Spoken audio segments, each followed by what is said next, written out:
এ জমিন, তোমরা যারা জমিন ধ্বংস করে দিতে চাও, আমি আল্লাহ দেখতেছি কেমন গুনাহ হইতেছে।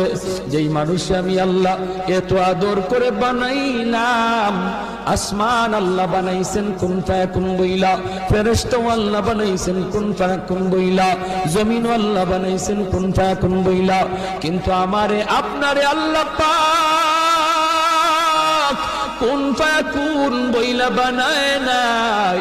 আমাকে আপনাকে যখন আল্লাহ বানাইছে, খালাকতু বিয়াদাইয়া, আল্লাহ বলে আমি আমার নিজের হাত দিয়া বান্দা বান্দিরে বানাইছি। কারণ এই চেহারার মধ্যে এত দামি কপাল, ওই কপাল দিয়া বান্দা আমার কুদরতি কদমে সাজদা দিবে। এই কপালটার এত দাম, এই কপাল কুন ফায়াকুন বললে হয় না, এই কপাল ফেরেশতাদের হাতে বানাইলেও হয় না, আমি আল্লাহ নিজের হাতে বানাইছি। আল্লাহ পাক কই আমি আল্লাহ দেখি।